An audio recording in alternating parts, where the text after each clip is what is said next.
สำหรับนักท่องเที่ยวที่เดินทางมาจากซีกโลกตะวันตกหลายคนคุ้นเคยกับวิถีชีวิตที่ขับเคลื่อนด้วยระบบทุนนิยมและความเป็นมืออาชีพที่แห้งแล้งในบ้านเมืองของเขาคำว่าบริการมักถูกตีค่าเท่ากับธุรกรรมคุณจ่ายเงินมาผมเสิร์ฟอาหารไปจบหน้าที่ก็แยกย้ายไม่มีความจำเป็นต้องผูกพันหรือใส่ใจเกินกว่าที่คู่มือพนักงานระบุไว้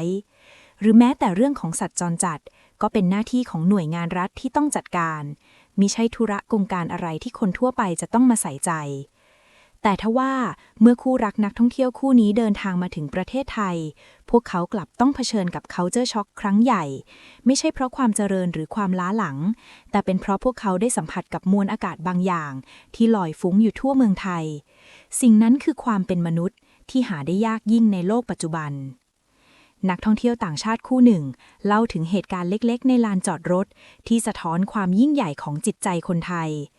ระหว่างที่ไกด์สาวชาวไทยที่กำลังจะเริ่มต้นพาพวกเขาเดินชมสถานที่ท่ามกลางอากาศร้อนระอุ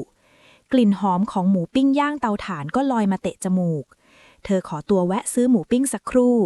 ในใจของฝรั่งคู่นี้แอบคิดว่าไกด์คงหิวหรือไม่ก็ซื้อเผื่อพวกเขาแต่สิ่งที่ปรากฏแก่สายตาคือภาพของเธอที่เดินตรงดิ่งไปหาเจ้าถิ่น4 ขา2 ตัวที่ยืนกระดิกหางรออยู่อย่างเรียบร้อยเหมือนรู้เวลาและรู้หน้าที่ภาพที่ไกด์สาวยืนแกะถุงพลาสติกอย่างคล่องแคล่วแล้วยื่นไม้หมูปิ้งส่งให้เจ้าตูบตัวโตงับเนื้อหมูคำโตก่อนที่เธอจะดึงไม้เปล่าออกมาด้วยจังหวะที่นุ่มนวลและรู้ใจกันเป็นภาพที่ทำให้ชาวต่างชาติต้องทึ่ง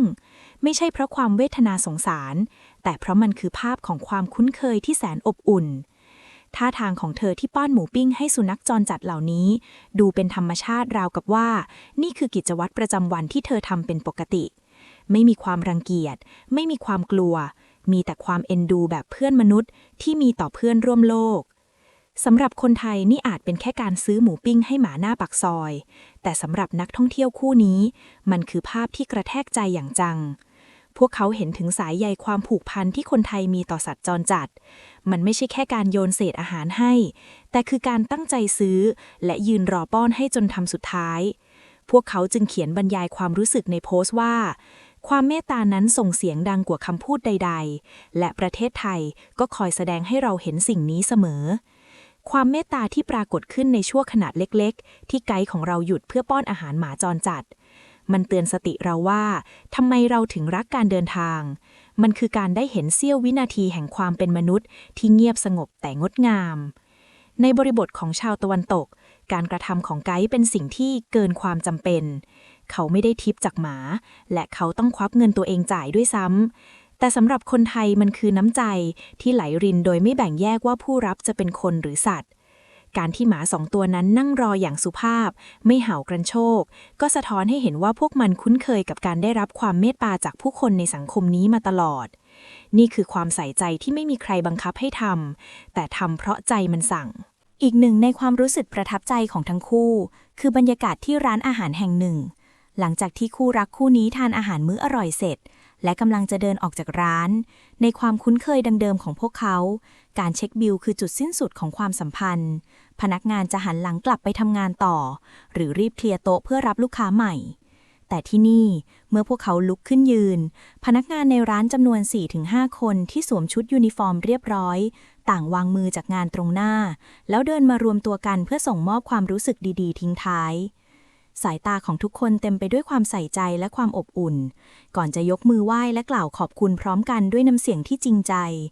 บรรยากาศในวินาทีนั้นมันช่างดูเป็นมนุษย์เหลือเกินจนทำให้พวกเขารู้สึกว่า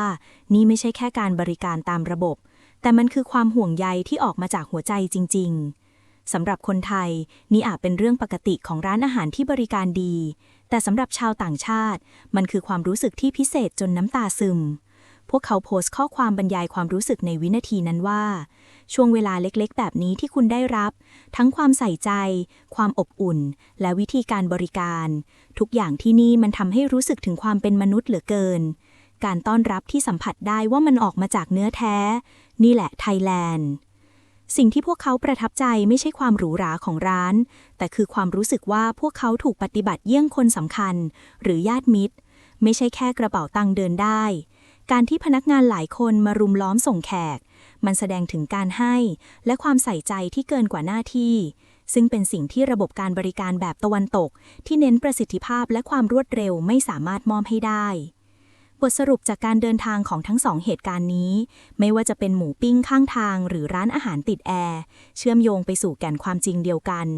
นั่นคือคนไทยมีหัวใจบริการหรือ Service Mind ที่ฝังลึกอยู่ใน DNA มันคือการบริการที่ไม่ได้ทำเพราะหวังผลตอบแทนเสมอไปไก่เลี้ยงหมาเพราะสงสารพนักงานส่งลูกค้าเพราะอยากให้เขากลับไปด้วยรอยยิ้มความจริงใจเหล่านี้คือเสน่ห์ที่ทำให้ประเทศไทยแตกต่างและโดดเด่นในเวทีโลกเพราะในขณะที่ประเทศอื่นพยายามสร้างตึกที่สูงที่สุดหรือเทคโนโลยีที่ล้ำที่สุดประเทศไทยกลับชนะใจคนทั้งโลกด้วยสิ่งที่เป็นพื้นฐานที่สุดนั่นคือหัวใจของความเป็นมนุษย์เมื่อเรื่องราวและแคปชั่นอันกินใจของนักท่องเที่ยวคู่นี้ถูกเผยแพร่ออกไป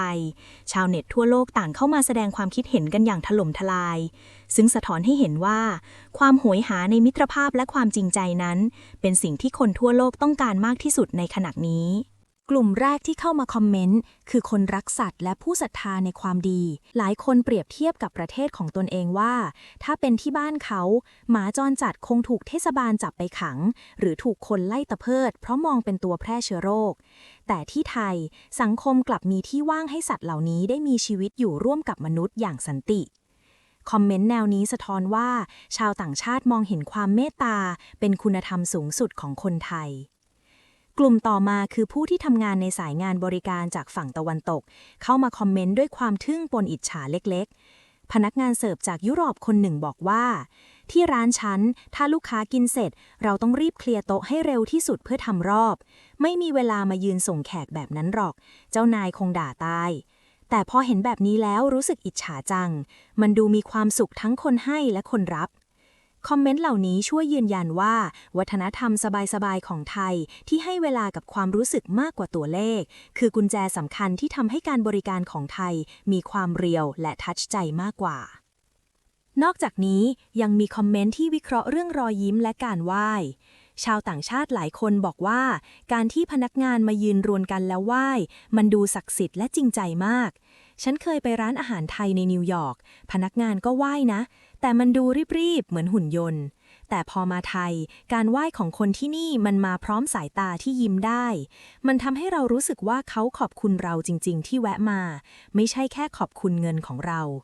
นี่คือจุดที่แยกแยะระหว่างการทำตามหน้าที่กับการทำด้วยใจได้อย่างชัดเจนสุดท้ายคือคอมเมนต์จากนักท่องเที่ยวขาประจำที่ยืนยันว่านี่คือเรื่องปกติของเมืองไทยหลายคนเข้ามาเล่าเสริมว่าไม่ใช่แค่ไกด์หรือร้านอาหารหรูแม้แต่ป้าขายผลไม้รถเข็นหรือวินมอเตอร์ไซค์ก็มีความใส่ใจแบบนี้มีเรื่องเล่าหนึ่งบอกว่าฉันเคยลืมเงินทอนไว้ที่ร้านก๋วยเตี๋ยวแม่ค้าวิ่งตามฉันมาเกือบ200 เมตรเพื่อคืนเงิน10 บาทความซื่อสัตย์และความใส่ใจแบบนี้แหละที่ทำให้ฉันเลิกไปเที่ยวที่อื่นแล้วจองตั๋วมาไถ่ทุกปีบทสรุปจากคอมเมนต์นับพันข้อความชี้ให้เห็นว่าสิ่งที่นักท่องเที่ยวคู่นี้เจอไม่ใช่เรื่องบังเอิญแต่เป็นมาตรฐานความสุขของสังคมไทยการกระทำเล็กๆอย่างการแบ่งปันหมูปิ้งให้หมาหรือการรวมตัวกันขอบคุณลูกค้าคือจิ๊กซอว์ชิ้นสำคัญที่ประกอบกันเป็นภาพลักษณ์ที่แข็งแกร่งที่สุดของประเทศคือประเทศที่ความเป็นมนุษย์ยังคงเบ่งบานและงดงามท่ามกลางโลกที่แห้งแล้งและเร่งรีบ